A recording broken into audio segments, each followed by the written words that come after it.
Joining me now is Steve Quayle. Of course, you can find him at stevequayle.com. That is QUAYLE.com.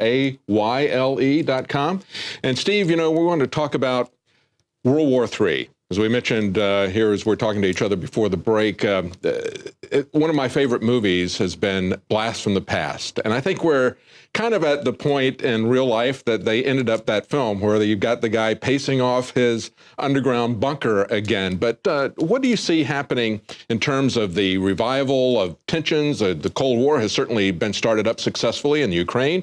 We've got issues happening in the South China Sea, territorial issues where China is coming in and trying to establish domination in that part, being challenged by the U.S. military. Talk about what you see happening in light of the new Cold War. Will it turn into a new hot war? Well, I think we are already seeing the opening salvos of a hot war. One of the headlines in one of the articles that was really putting forth the idea that the billionaires are headed to their bunkers. Yeah. And I think it was in New Zealand. Yeah, in New Zealand, other places, every place around the world.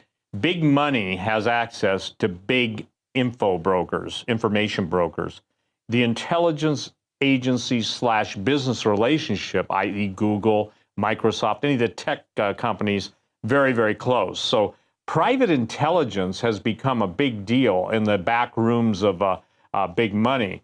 I see that we are seeing, if you will, the orchestrated buildup of tensions to the point where something has to give.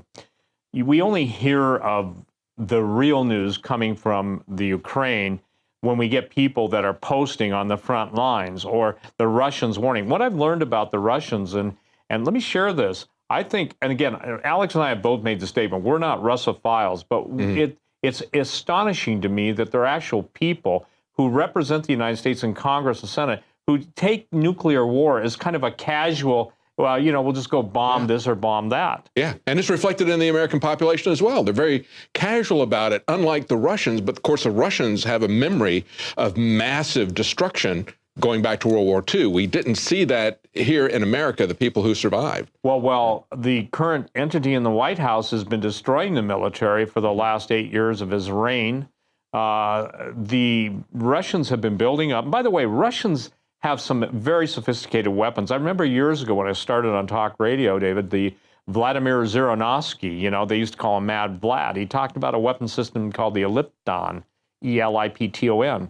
And, they're not idle boasts. And I've seen some really, I would say, provocative moves to almost get them to strike first. Look, we're surrounding Russia, and that's called encirclement. And look, I mean, when I say, look, people, please open your eyes, maybe you guys should have a new INFOWARS binocular special so people can see beyond their nose. And I'm not kidding, okay? What is happening is that, and Alex and I talked about this, the virtual world has robbed people's ability to relate to the real world. The difference in the ability to protect your population determines your nuclear policy. Russia, another headline just on Drudge a couple days ago, Putin building more bunkers, And the Russian missile systems, or S-500, the ability to field more submarines, the ability to update and upgrade, and the ability of the strength of will. See, here's what you've got. You've got somebody who knows what he can do, telling the rest of the world, you better realize what we can do. You see the destruction of the American military, and I have a different reason for that. I believe that because of the war against God in this country, it's God's the one that gave us the victories. I mean, half the Marine airplanes can't fly. Air Force is going down to the salvage yard in Arizona to pick parts, But we've had air superiority for such a long period of time, and yet where is the point of attack really in the military by the Satanists? Okay, it's been at the Air Force Academy. Yes. It's where they come in and, you know what, David? To overturn the expression of religion and then establish, the celebration of these pagan rituals there at the Air Force Academy.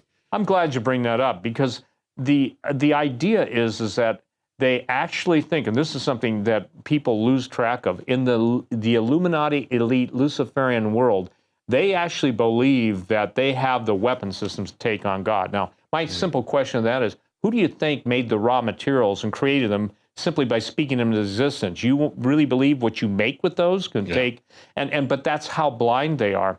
I believe that this is the ultimate, if you will, trap to bring as many people into the destructive forces and field of nuclear weaponry. And again, most people don't know the difference between a fission bomb, a fusion bomb, neutron weapons, and the laser weapons. I've actually had people in the state of Texas who are high up in military intelligence and actual special operations tell me they got stuff now that makes atom bombs look like pea shooters. When you hear that from a 4-star general, he didn't tell me what it was, but he told me that they have them.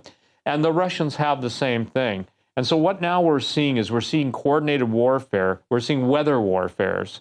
We're seeing, warfares in multiple dimensions, different areas of warfare and warfares. That means multiple countries using their high-tech weather weapons against each other.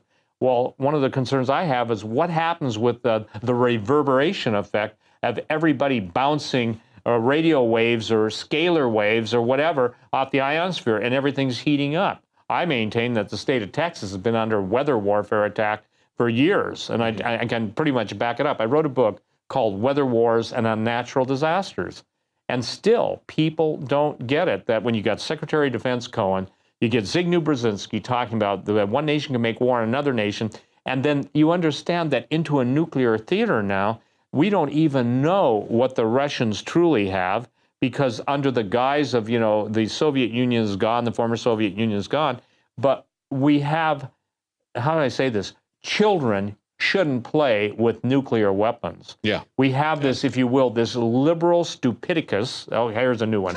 Okay, a new Latin. This isn't Latin, but liberalis stupidicus. Dumicus unto deathicus, okay? Yep. Yes. So I'm not trying to make fun of this, but here's the deal. In the background, they're showing right now, they're showing the mushroom clouds, they're showing the devastation of cities.